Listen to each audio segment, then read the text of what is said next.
Without further ado, let me talk about the topic we're going to discuss or elaborate today. So I understand that majority of all of you actually studying fintech, right? So today I'm going to break our session into three major parts. So the first part I want to share with you the cybersecurity landscape, the situation, the posture that we are facing globally. The second part will be talking about the new regulation, because you may aware or you may not aware that there will be a new regulation, a new bill related to the cybersecurity affecting the critical infrastructures in Hong Kong.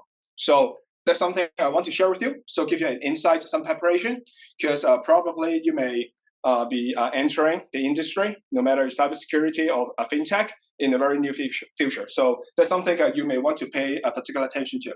And then for the third part, I would like to talk about the relationship between cybersecurity and fintech. Because you may think of finance industry, the things I'm doing may not be totally relevant to cybersecurity, but I want to build your linkage so that you have a better understanding, some preparation or some thoughts to bring back home to discuss, digest with your friends or family, something you can prepare better for your future. So just some background about myself. Actually, I started cybersecurity area when I first joined the Hong Kong Police Force. I studied in the US. I graduated from UCLA, majored in computer science. So that's why I want to bring these points to you guys. I studied in cybersecurity. I didn't study in I studied in computer science, not cybersecurity. And then actually majority of the existing practitioners, we didn't study cybersecurity because there's no such major back at that time. So I think the same would apply to you all, even though you may be studying fintech or something on other majors, but still cybersecurity is something I think is quite prominent, and then it's something that will be with us staying in the industry for a long period of time. No matter you're talking about AI, no matter you're talking about any robots or anything that we may think about or encounter in the future, cybersecurity will come in place as long as it's related to digital. So that's something you may bear in mind, saying that, okay, for today's topic, it may be relevant to you in some day. So I started as a senior inspector in the Hong Kong Police Force. I work on the cybersecurity division, helping them to build a SOC, the Security Operating Center. I will elaborate a little bit more in this topic in my later slides. And I also do some incident response, like responding to a cyber attack, do some audit drill for the critical infrastructures. So it's relevant to the topic I'm going to elaborate a little bit more in the later slides about the new bill. And then I got promoted to chief inspector and then heading the intelligence division as well as the digital forensics division. And then after that, I joined the commercial world. Right now, I'm the head of cybersecurity operation of AS Watson Group. So for AS Watson Group, you may aware it because we're in Hong Kong. This is the headquarters of AS Watson Group is in Hong Kong. And then you may heard about the brand Watson. But in fact, on top of that, on the Europe side, we still have our global presence. So we have 30 plus business units. In fact, it's 32 business units around the globe. So I'm providing the protection, the architecture, design, threat intelligence, vulnerability management, whatsoever, over the group. So that's a little bit of my background. So let's jump into the more interesting topic. This is a technology crime figure I extracted from the website of the Hong Kong Police Force. So you can see the trend. Starting in 2014, and then the latest figure they published is 2023, last year, because for this year, they're still preparing the figures. So as you can see, there is a continuous growth. It's a continuous growth. I left force around this time. By the time, I think is about 10,000 technology crimes per year. And then right now, actually, the figures is much more for this year. So you can see it's doubling, almost tripling, right? It's tripling the figures that over the past few years. So you can see the impact, and then you can feel it. And then I'm sure that you have heard about lots of fraud, different type of fraud, no matter it's investment fraud, romance scam, or the telephone deception, all type of things. It's related to technology crime because for the methods, the tactics, the culprits, the threat actors they're using. They may send you a URL, a hyperlink that's fake, or they may send you something malicious for you to download and then extract all your data and then do some data exfiltration. So that's the figures part. Let's look into the finance part. So for the financial loss, it's pretty much the same. You can see is gradually growing, and then for last year, the amount this is in Hong Kong dollar. The amount is already 54 billion. 54 billion. So as you can see, because there are always a debate or discussion like, okay, a company, why do we need to invest, or why do we need to design or prepare our system in a secure way, right? There's something you need to plan in your mind as well. Because in one day, you'll be one of the top management of your own company or the companies that you are working on. You're working on. So for that, you need to plant an idea in your mind. This is the reason. This is the reason why you need to think in a secure way, secured by design, or the investment about cybersecurity. This is exactly the impact if you are not doing so. And this is the prediction. That's the global. That's the I extracted from a global document. This is the expected trend. So we're now here, and as you can see, all the predictions we're anticipating the growth. I mean the loss, the impact will continue to grow. So and then this is the figure actually I studied this morning, and then I in particular extracted it and then put it here so that we can have some discussion. So on the top, I'm not sure if you guys can see it because it's quite small. So this is 4%. 4% is the number that the people working in the industry think that we are fully protected. Imagine the distress, or imagine the anxiety that we're facing. Only 4% of the practitioners think that okay, we are fully protected. We are ready. This is the number in the U.S. that caused by the data breach. The number of U.S. records known to have breached in 2024. We're talking about 6.8 billion. And then this is one of the things that we discussed before the presentation today, the sharing today. Less than 25%, less than 1/4 of the companies got breached or impacted, attacked, actually would make a report to the law enforcement or police. So the figures I've shown is less than 1/4. So you can do the math about yourself, and then you can magnify, okay, the impact what we're facing. 12% is the average percentage the company, the IT budget would cover cybersecurity. So actually, for us, what we're trying, what we're fighting every single day, is to fight more budget for the cybersecurity tools, domains that we're trying to cover, or the process we want to develop. Because only 12% we're talking about the IT budget cover the cybersecurity. This is the expected, estimated worldwide spending on security and risk management in 2024 is 215 billion. But actually, as you can see, it's only 12% of the total IT budget. And then 83% is this one is quite interesting. When we're talking about, let's make it bold. How many of you, if you're the CEO of a company, and then your company got ransom, hit by ransomware, you would pay the ransom. How many of you would do it?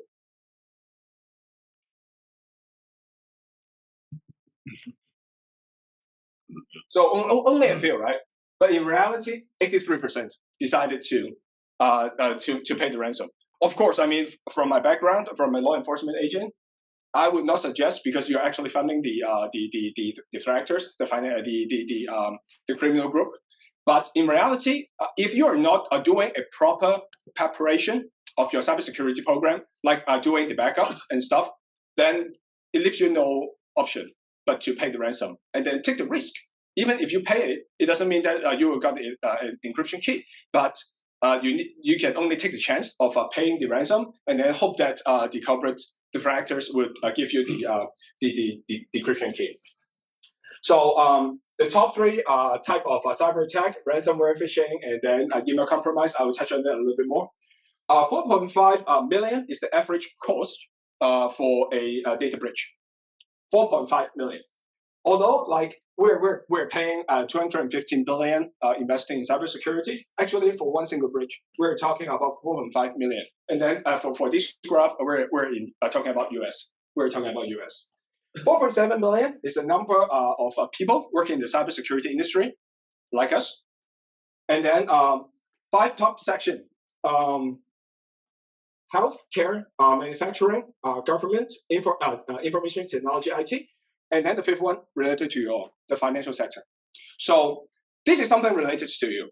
And then I hope that for today's sharing, and then something you can bring back home, and then as the thing of thoughts that full of thoughts that you could digest, and then will be useful to you in the future. Okay, we talked about so many figures. We talked about different trends, but talk about reality. This is the thing that we're facing in Hong Kong. We're just talking about starting. This is September 2023. As you can see, you may already read most of them or all of them from the newspaper news, ranging from like Cyberport. Suppose like Cyberport, you assume that they will have a more stringent or more comprehensive cyber program, right? Still got hit and then have the loss of 400 gigabytes of data. The Consumer Council, like more related to the government body, right? And then you feel like, okay, maybe they're more, they're kind of fully protected. Not the case. The Hong Kong Post, University as well, and then Lamwa, and then so it's just bring you an idea, like hospital, hotel group, also a government body. There's no exemption. All types of industry, as long as you're connected to the internet, there's a risk. There's something you may got exposed, and then you may got hacked. The situation continues. This one is the NGO, and these are the this one is the NGO as well, and then these are some of the public sector, the companies. So this is a trend. Let's make a count. For only like in more than 1 year. 1, 2, 3, 4, 5, 6, 7, 8, 9, 10, 11, 12. We're talking about 12. So it's almost like for those got reported once per month, something like this. But in reality, a lot of them there was no report. So there's something we need to bear in mind that cybersecurity is something imaginary. It's something real. That's something that we need to address. Okay, that's the second part that I want to share with you guys. There will be a new cybersecurity regulation in Hong Kong. So to be honest, how many of you know about this law? There's going to put up, and any one of you heard about it or discussed in the lecture? No? Okay. Then it was something for me to be standing here. So for this cybersecurity new bill, the regulation is actually targeting the critical infrastructures in Hong Kong. And then by the definition right now, we're covering 8 plus 2, what we call X plus 2, kind of industry or services. The first one is energy. Easy to imagine, right? In Hong Kong, we have Hong Kong Electric, we have CLP, the Hong Kong energy company. We have the IT company. Makes sense, right? Because they are providing, supporting the IT services. Banking and finance, totally relevant to you. But in fact, for banking and finance, they are in a much they're in a safer position in terms of they're already governed by the Hong Kong MA, right? Any one of you know about Hong Kong MA? Yeah, right. So they're already following some of the guidelines, the circulars released by the Hong Kong MA. So under this new regulation, they should be in a pretty good position in terms of like they don't need to invest much more in order to fulfill the requirements. Land transport, like the bus, those type of things. Air transport, the airline, marine. The healthcare service, like the hospital, we just shared one of the bridge example. The communication and broadcasting. So like the telcos that or the broadband service providers that we know. And then also relevant to important activities, major sports and performance venues, like the place that we will go for concerts, research and development parks. So these are the 8+2 industries or the areas that they need to build up the cyber program in order to accommodate the requirements from the new bill. So how does that really work? So those are what they call the critical infrastructure operators, the CIO. Okay, the CIO. And then within the CIO, they need to define the critical computer systems. Okay, based on the understanding or based on the government officials, there will be a negotiation, debate, whatsoever, how you call it. Then they will define the scope of the computer systems that they need to protect. And then they need to do a list of actions that to comply the law. So what they need to do, these are the a few major points that I extracted so that you guys could easily understood. First, you need to set up a department. At least you have a team. Okay, you need to have a team to manage your critical computer systems. Could be outsourced, but still you need someone to manage it. And then these are the actionable items. Actionable items that you need to have. This is the minimum requirement. You need to have the security assessment once per year. Security audit every 2 years. Security drill, like some simulation, an exercise. Okay, everyone knows the roles and responsibilities. If something bad happened, how would you act on it? The security drill for every 2 years. And then also you need to define incident response process. Something bad happened, you need to respond, you need to do your communication. How are you going to do it? How are you going to make a report to the government officials? How do you prepare the evidence for investigation, stuff like this. Report security incidents 12 hours after becoming aware. This is the new requirement. The old requirement is even more stringent. They're talking about 2 hours, but after the consultation, right now is talking about 12 hours. Okay, this is the requirement. What's the penalty if I'm not following, right? So right here, the regulation in Hong Kong is quite different from the one in China. Because in China, if you're violating, then the responsible person may have the legal liability. Okay, may have the legal liability. But in Hong Kong, it's more loose because it's new. I'm not sure if we're going to that route, but at the same time, right now, there's only penalty, so no legal liability. So organization will be fined for violations for the maximum fines ranging from 500K to 5 million Hong Kong. Okay, that's the penalty. But of course, if you deliberately, like maybe counterfeiting or deliberately concealing some of the actions, then is related. That's related to a criminal law, violating the criminal law. That's another story. But for this particular law, this new bill, there will be no personal liability stemming from this law. Okay, so I just draw this graph to give you let me jump back because I want to ask this question to see if any one of you are aware. So for this X+2 industry, from your mind, do you think something is missing here? Do you think something is missing here? In terms of critical infrastructure, the definition of critical infrastructure is that if that domain, that industry, or that entity got hacked, compromised, attacked, will bring severe impact to the public. What do you think? Exactly. So for the government part, it's quite strange, right? Because how come the government departments, bureaus and departments, they're not governed, right, under this new bill? Because the Hong Kong government decided that there's one unit called the Digital Policy Office, the PDO. They would manage the cybersecurity posture, the policies, the settings. Like I'm not sure if you have read the news recently.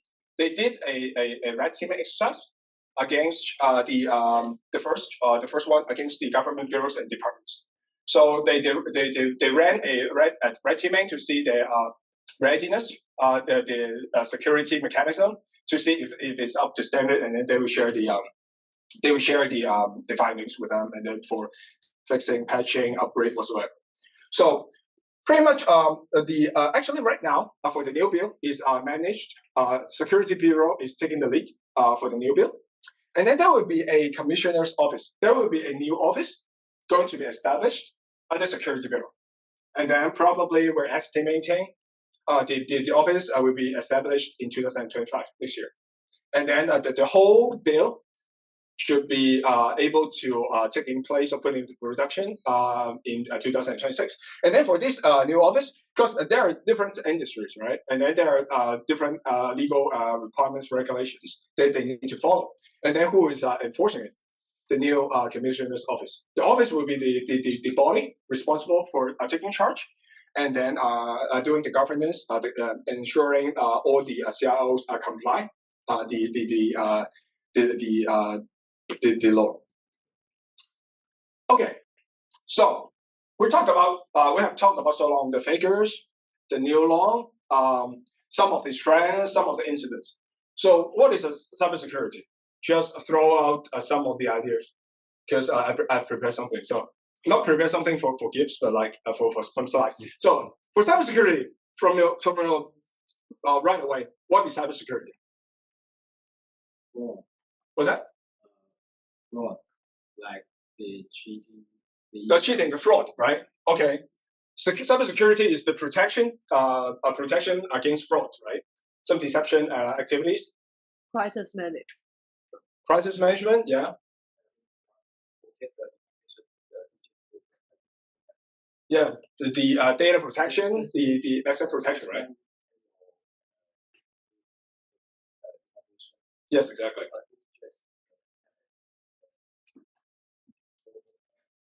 Anything in digital form, right? Not just internet is something floating around, maybe data in transit, right? And then the sensitive information, PII, right? The personal information, right?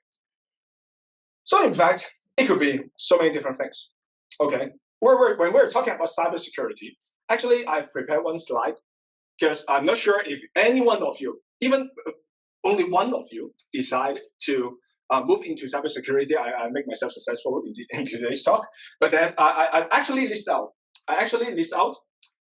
In the latest slide that okay, if you want to enter this industry into cybersecurity, what are the options? What are the things that we could do? Because we have heard about cybersecurity is quite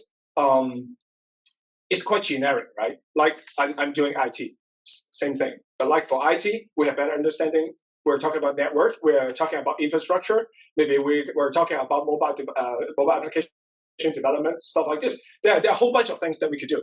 Same for cybersecurity. So maybe just you mentioned data spoofing is one of the deception that we may talk about.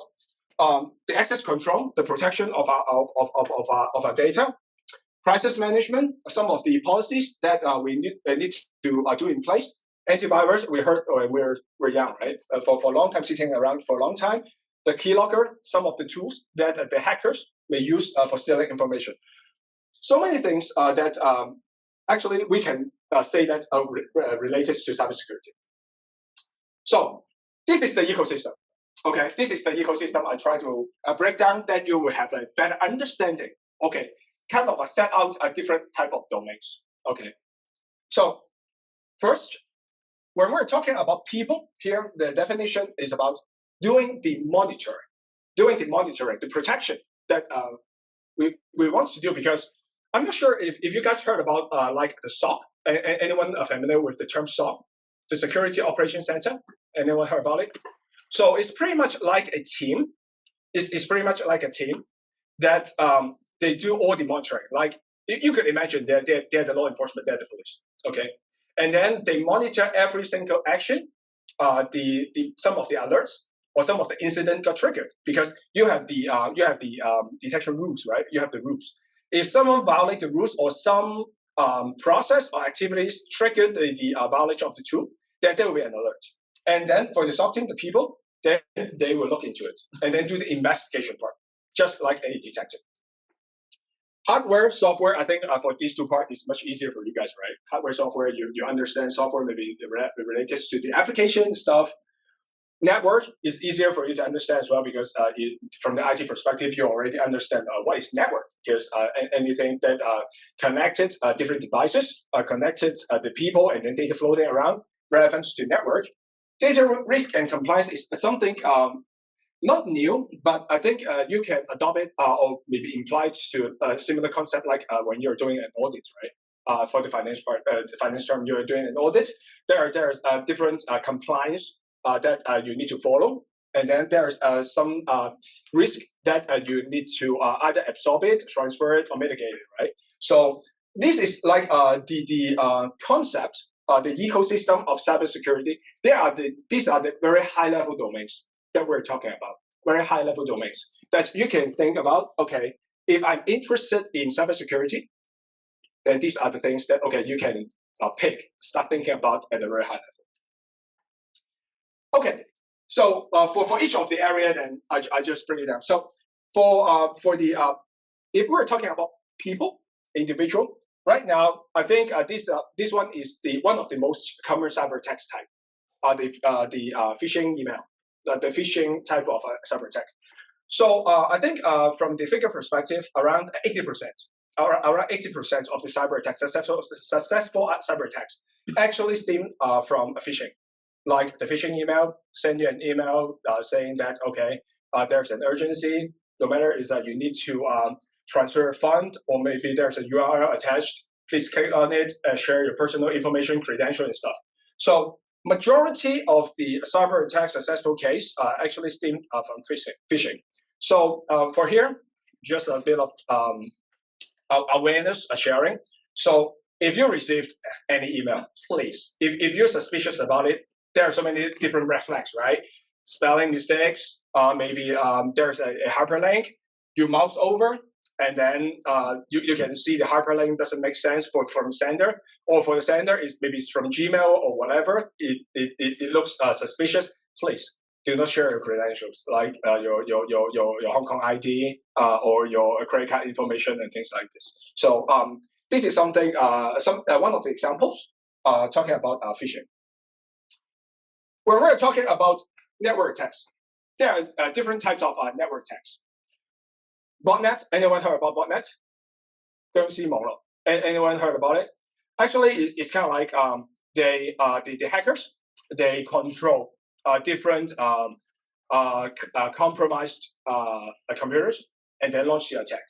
It's actually the botnet is closely associated with DDoS. DDoS is distributed denial of service. So usually the hackers, what would they do is that they control lots of different botnets, the bots computers, and then visit the website or the services to make it not accessible to the others. Make it doesn't work. So this is DDoS as well. Man in the middle, just sitting in the middle. I'm not sure if you heard about one of the particular example when you're sitting in Starbucks, Pacific Coffee, or the cafe.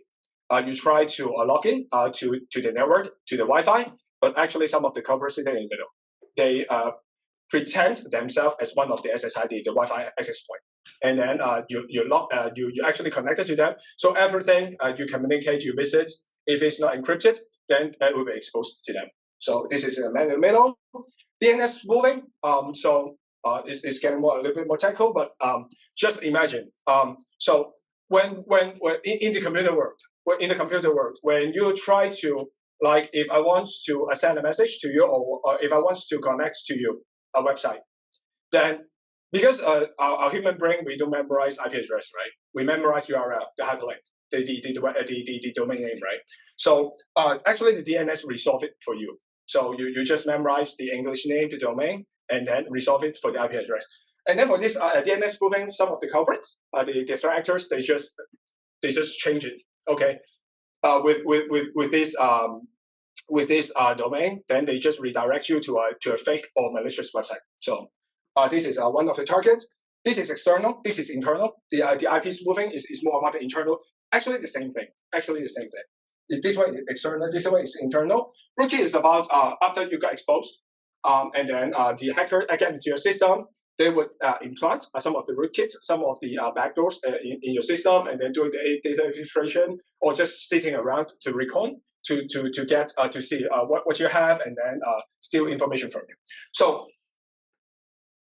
we just talk about very brief, right? But actually, there are so many things that we could discuss, and then we could elaborate. So I hope that this slide would arouse your interest a little bit as well on cybersecurity. And then for this one, hardware, software, data risk. OWASP is one of the organization that I'm not sure if you heard about it. OWASP top 10. Some of the most common the tactics, the TTPs that the threat actors would use. So for this, I pick a few, like in secure design, because we talk about secure by design, right? The flip side of it is insecure design. If you design something, no matter it's a mobile application, no matter it's an application related to finance, insecure design give you a vulnerability that the threat actors could expose could make good use of. Security misconfiguration, vulnerability. So vulnerability, I think for this one is quite important to plant something in you guys' head as well. Vulnerability is something known already, unless it's zero day. It's something known that it could expose some of the loopholes to the threat actors. So for vulnerability, you need to patch it, you need to fix it. But in fact, when you're in the commercial world, fixing or patching something is not that easy because that's in production, right? May affect the business operation. So one day when you guys are managing a company or managing the finance department, please consider vulnerability as one of the key things you need to do, and then collaborate with the cyber team, because that's something with this act would help to protect your company, your reputation, and then also the revenue part. So I don't get into details because they're more technical, but I think I want you guys to remember like the OWASP thing, because this is a term that I think may be useful to you, and then the patching part about vulnerability. Okay. Remember when I just started at the sharing, I said cybersecurity will be sticking around forever, as long as we're using something digital. So the hottest topic for recent months or years, AI, right? Even for AI, we need to think about cybersecurity. It's not a brand new thing that, okay, we can get rid of cybersecurity. So for AI, it's bringing benefits to us because it's efficient. It helps us to do a lot of things. Maybe even your assignment, your reports, you can ask AI to do it for you before submission, right? Maybe some spell check or some idea generation. So even for AI, they could do a lot of malicious things as well. So phishing, the things that we touched on, the malware compiled by AI, advanced persistent threats are usually used by more advanced threat actors, as a cyber group, government-supported type of thing. DDoS attack, defects attack. So whenever we have a new type of tools or a new type of services, there will be the flip side on it, the other side. We have something related to cybersecurity that we need to work on. So just give you an idea that don't think, okay, cybersecurity, will it be old? Will it be fade out? No, it will be sticking around forever as long as we're living in a digital world. Okay, this is like the third part. So we talked about so much about the trend, the figures, and then we jump into what is cybersecurity. And then you guys may think, why am I sitting here, right? Listen to me, and then it seems not relevant to me. I try very hard to kind of link the two things together. But let's jump into this part to discuss a little bit more. So if you're sticking in the financial world, Hong Kong MA is an organization that you cannot get rid of. They will be following you after you forever if you're staying in the financial industry. So even for Hong Kong MA, they have a CFI, the Cybersecurity Qualification Initiative. So from them, for operation and technology, they do have some requirement as well. So even if you're staying in the financial industry, you need to understand cybersecurity. Otherwise, it will give you hurdles, or it will bring you into a situation that, okay, I've prepared something, I have some initiative, maybe I have a project to push, but at the same time, I'm not fully aware of the requirements from Hong Kong MA or even the bill I've mentioned. Then it may get you into some situation that, okay, I need to revamp the program, I need to make some adjustments. So for the operation and technology, they need to bring cyber resilience and also collect a defense against different type of cyber events. So you need to have a process, you need to have a procedure in place to bring cyber resilience and then cyber events. Just for example, actually the same slide would show, but I want to talk about it in advance. The STDB, the backup policy, okay? So it is pretty much relevant to the cyber resilience. So do you remember we touched on a ransomware attack, and then 85% of the owners or the top management actually decided to pay the ransom. Why? Because they don't have the backup. They don't have option. If I don't pay it, there's no way I could get the decryption key to get my data back. So I need to pay for it. But for Hong Kong MA, the guideline is clear. You need to have a very stringent backup policy, the STDB, and then for that, with your backup, you need to make it immutable. So you only one way. You make the backup, and then it won't get tampered. So and then you have the air gap, you have the data segregation, making sure that the data, if you need to use it afterwards, it's still there. Okay, it's still there. It won't you won't lose it. It won't got polluted. So that's the requirement set up by the Hong Kong MA. And the satisfactory progress made in implementing global operation resilience standard. So from time to time, this is actually very new, as you can see. 2023 May, on track to become fully operational resilient by May 2026. So as you can see, they're actually reviewing it, doing it very, very often. Every year, every 3 months, they have a new requirement. So that's something you need to bear in mind. Okay, at least you know it exists. Otherwise, when you're doing something, you don't know it exists, and then you cannot deal with it. So for the cyber resilience, this one I mentioned about the STTB, about the backup thing. And then also monitor the industry process to achieve operation resilience. It means that, okay, you need to have a team. You need to have a team to comply, to work with, to accommodate the requirements set by Hong Kong MA. And then this is a risk assessment framework. This is a risk assessment framework. So for bank and finance, I think managed by Hong Kong MA, I think they don't have a tough time following the new bill, because they already have some framework, they already have some backup policy, they already have the operational resilience in place. So for this risk assessment framework, is that they need to do it regularly, and then they need to review all the computer systems, ensuring that they are up to standard. So I think for these two slides, what I really want to bring, and then also actually plan in your head, is about there's something required in terms of cybersecurity from the regulatory body in finance industry. So almost there. The final few slides. So for this one, I actually purposely built this one because I want you to think from a company management perspective. If you are managing a company, what are the areas relevant to cybersecurity? It's not about whether you are in the cybersecurity industry or not. It's about if you are running a company, that's the thing you need to think about. So first, there will be data, there will be applications and systems, there will be the infrastructure like the servers, the cloud service, right? The network equipment. And then these are the very high level topic that you need to think about. In particular, data. When we're talking about AI right now, this is very dangerous because in the past, we just think about how to protect your data from exfiltrating, right?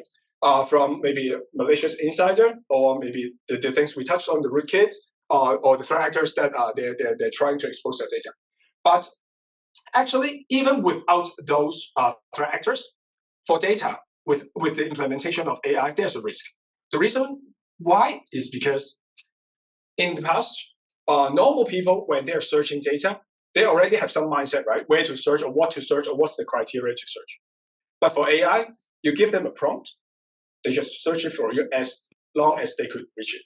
So they in the past, maybe we do the classification of the data vertically, maybe for informational, general, and then some confidential, top secret, right? We do it vertically.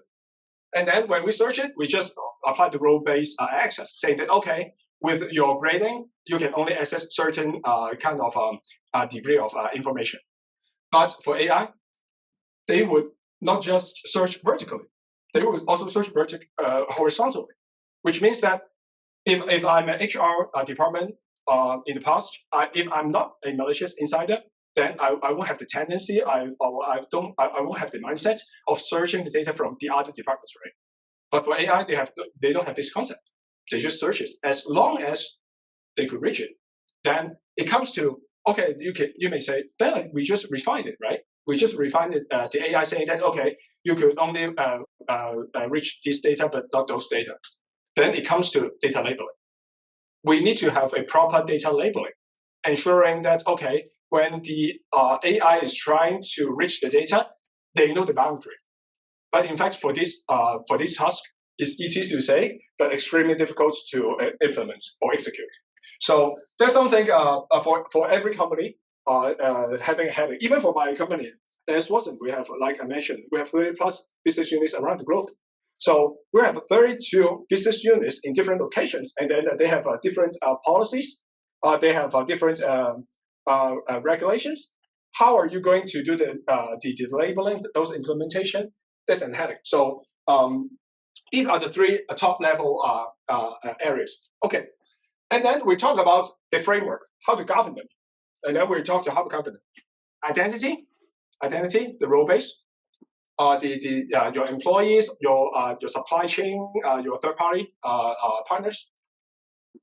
The protect, how to do the protection, how to do the detection, and then if something happen, how do you respond and recover? The things that we just touched on, the crisis management, right? The governance, the policies, how are we going to think about? So this is a matrix. This is a matrix that we need to think about, and then we need to kind of prepare ourselves. Because in one day, if you're running your own business, not just one of the CFO, CIO, CEO, whatsoever, you have your own business, and then you need to think about it. Then these are the areas that you need to have a comprehensive understanding. Of course, like you can say maybe your CISO, your CISO, or your CTO will do it for you, but you need to understand. Otherwise, if they are selling you or promoting something to you, and then you just say, okay, I have no clue what you're talking about. Just if you're asking me for this budget, or if you're asking me to approve your proposal, I just say yes, and then it doesn't make sense, right? And then it doesn't make you a boss. It makes you a slave, right? So this is something I really put these things up because after today's sharing, the deck will be shared with you guys. So and then you can take a look into it, and then if you have any questions or anything unclear to you, then we can always have a follow-up discussion or some messages. So this is the slide I mentioned at the very beginning. So if somehow you guys have interest in cybersecurity, and then like the things that I've shared, the domains. So blue team, red team, information security, and also on top of this, these are the certificates, right? These are the certificates that cover different areas. Also, we have cyber governance, we have cyber awareness, project management, PMO. Different, all types of domains. Blue team means that the protection, the SOC team. I mentioned the SOC team, the 24/7, the detectives that are detecting all the malicious activities. The red teaming, the good hackers, the ethical hackers, the ethical hackers, they're doing the red teaming, testing out to see if any vulnerabilities, loopholes already there. Just find it right before the bad guys, and then we can patch it, we can fix it. InfoSec, information security. For this type of certificates, it's more about the management. I don't want to jump into specific domains because it's quite more specific domains. If I want to be a kind of a generic cybersecurity member, maybe leading a team, being a CISO, or being one of the domain head, then these are the certificates that you could consider and then you could think about. Because the question we always receive is that, I want to start a career in cybersecurity. What should I do? How should I start? What should I? Where should I begin? This even in LinkedIn, Facebook, or Facebook maybe old to you guys, and then and then like for TG, I don't know, whatever, and then there are always question threats, right? And then people always ask, okay, if I want to start cybersecurity, where should I start? What should I start? And then this kind of give you a understanding. First, pick your path. Of course, it's not saying, okay, I pick this path and then I can change it. You can still change it, but first pick your path and then kind of decide maybe some of the certificates, some of the knowledge, expertise that I need to develop, I need to build myself. And then from that, and then you can kind of move on your career. So the last word, cybersecurity is much more than a matter of IT. So in particular, when I worked in the force, I don't feel this much. But when I work in the commercial world, I think it is very important because for cybersecurity, it's more about selling as well. Because if you're in an entity, so if you guys eventually be part of a cybersecurity team, then you'll be the one selling it. Okay. If eventually you guys stay in the industry of finance, then you'll be the guys being sold. So that's why it means something for me to share with you today. Even though you may not be in the cybersecurity industry, but I hope that when the cyber guys sell you the idea, the reason why we need to do the investment, why we need to do certain projects, initiatives, you have the understanding, you have the knowledge to kind of make a judgment call, saying that okay, this is something that makes sense to me because I understand the rationale behind, I understand the importance. So it's not just a matter of IT. It's a collaborative kind of a partnership. Is everyone's job. Even for one of the most typical cyber attacks that I've shared, the email, the phishing email, right? We always say we need to be not the, we understand firewall, right? But we also need to be a human firewall to protect our own company. We need to protect our own assets because no matter how comprehensive your cyber program is running, one member accidentally or recklessly click on the link, enter some of the information, it will expose your whole infrastructure. And then that's something that really tough to detect or recover or perform the crisis management. So the last word, thank you.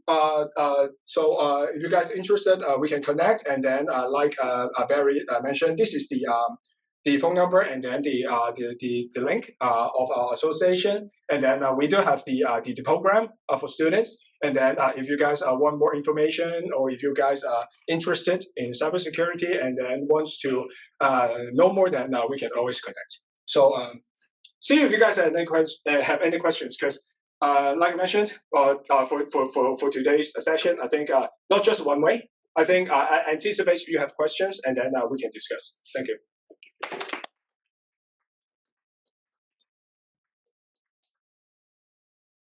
Thank you, Michael, for a very insightful presentation.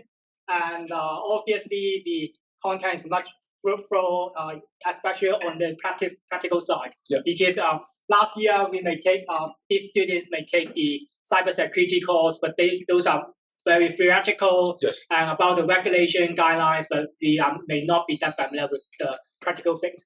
So it is a very good opportunity for you to seize and then to ask questions that you want to know about how things should be done in practice. Anyone?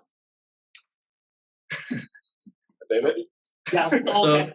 So if I'm a fresh graduate, what's the salary range like if I enter to this profession? Well, to be honest, I think we discussed about this one before the sharing. We're quite in a lack of talent in cybersecurity, not just in Hong Kong. I think it's a global problem.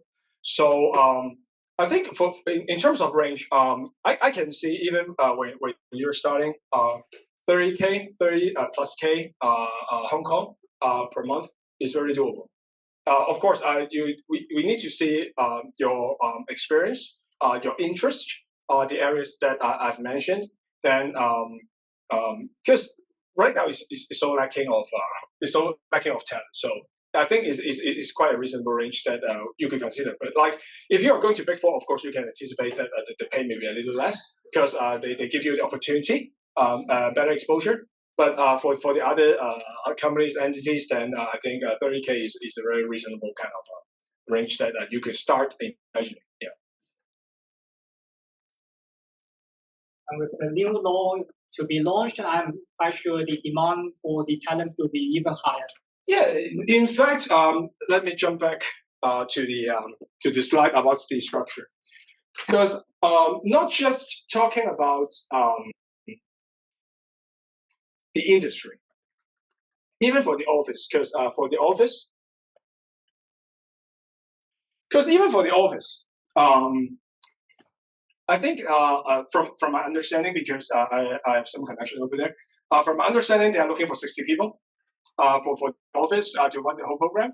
But in fact, they don't know where to get these 60 people, because they may think, okay, they may get half of them from the police, from the Cybersecurity and Technology Crime Bureau, but the other 30, they have no clue. They're still thinking about it.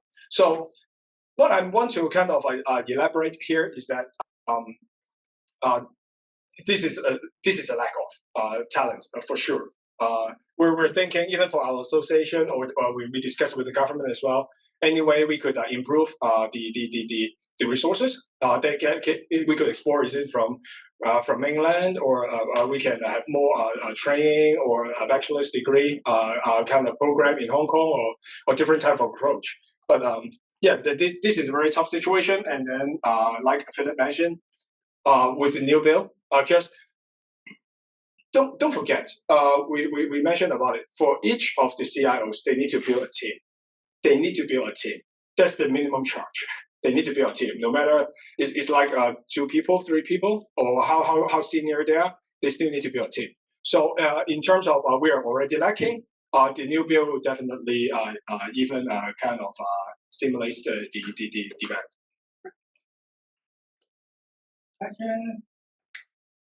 Maybe you guys can think about like don't think you're a fresh grade. Think about like you're a top management.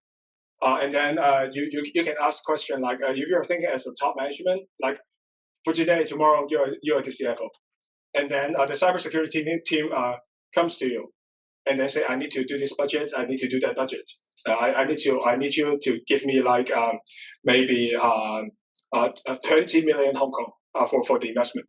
Then what would be the things that you want to ask, or what would be the things that would worry you, or you want to clear before approving or denying disapproving the request?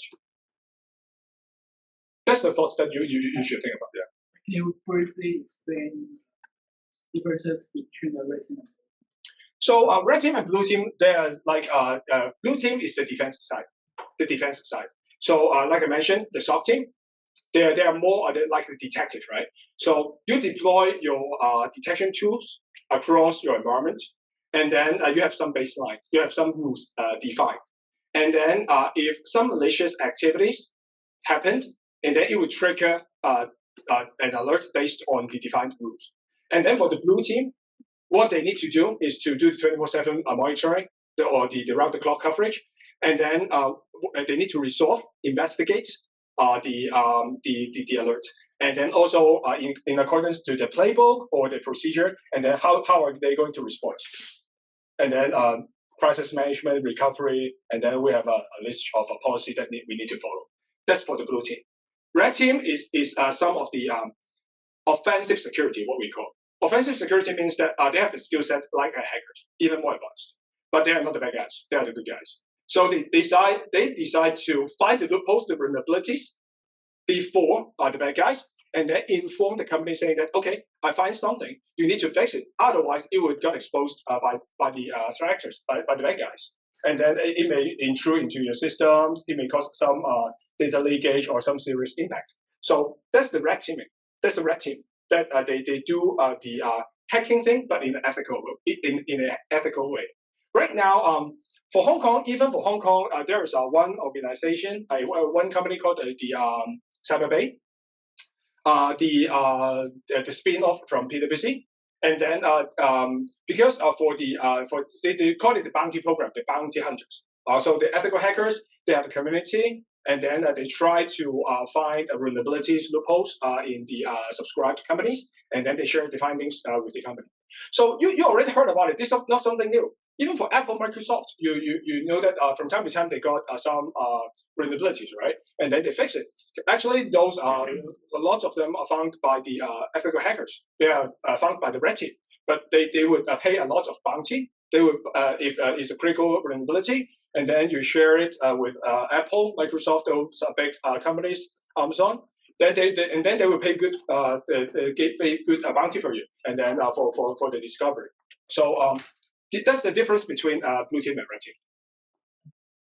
I would like to ask Yeah. about the certification. Yes. If I want to start the career of the cybersecurity, I saw that there is a beginner, Yeah. some certificate for beginner and advanced. Yes. So if we want to start our career, do we need to get all the beginners certifications first before? No, I didn't. I didn't. I only have a few. I think because to be honest, you can see the grouping. I think majority of them are in the same grouping. They are talking about pretty much the same thing. Of course, you can if you can get one, it is not that challenging or difficult for you to get another one within the same domain because they're just sharing the same concept. So I think you just need to pick one. Of course, maybe you there are so different considerations. Maybe pick a cheaper one from the financial perspective. But I think this is a very good list, very reputable list that you could consider. I myself, I got the certified ethical hacker back in the days, 2015, a long time ago, and then I didn't take the rest. So if I want to move on from the red teaming, then the OSTP, those type of things, these are the more common ones that what the popular ones are in the industry right now. So you can see the trend as well. And then this is for the Western country, for Hong Kong. Even in China, they have one called the CISP. So you can think about it like if I want to have a comprehensive package, I can do it in China for Chinese company or the global companies. Then you may have a collective kind of certificates that you want to collect. Like for the CISP, that's something new to us as well. So right now, even for the industry, people are thinking about moving on to obtaining that certificate. Yeah. If any of our students here get just one of the beginner certificate, would you say they would guarantee a job in the Hong Kong current market?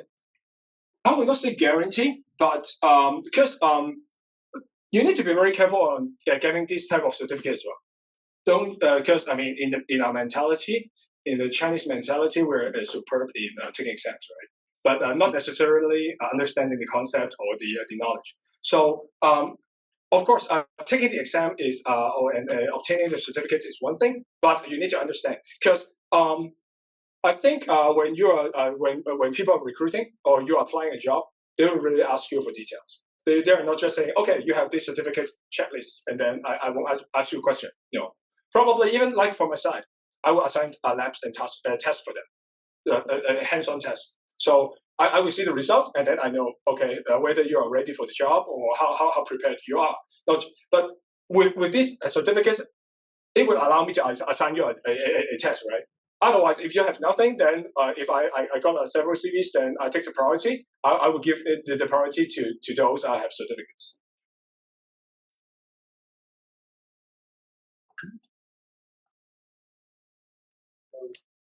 No more questions? So I think the certificate will be useful when you get through one of the first screening. And then after that, you will have some opportunity to really go to the lab and then to demonstrate your skill. Yeah, so I think it's a combination. Like, and then also how to, and then the other thing is that I feel like for the for students or the for the members from other industry to move into cyber industry, there's an advantage because in general, people studying IT, they are not that good in presentation, representing themselves. So and then like I said, cybersecurity, part of cybersecurity job is selling. no matter it's a no matter it's a vendor, it's an in-house job, whatever. You still need to sell it. You need to make a story so that it makes sense. So for you guys, so don't limit yourself. I'm not saying that you must move into cybersecurity, but don't limit yourself. There are lots of cross path between finance and cybersecurity and IT. Yeah. Any more questions? So if not, yeah, I think it's just like I said, maybe we're not used to ask question in public.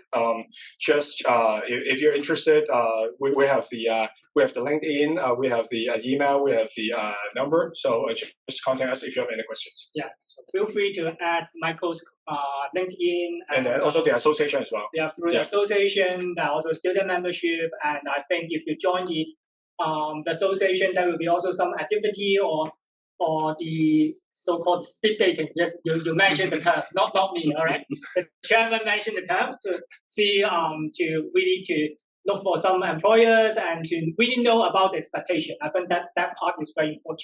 Otherwise, you are not fulfilling the expectation and just demonstrate something that they may not really want it or want that. So yeah. Okay. Thank you. Thank you.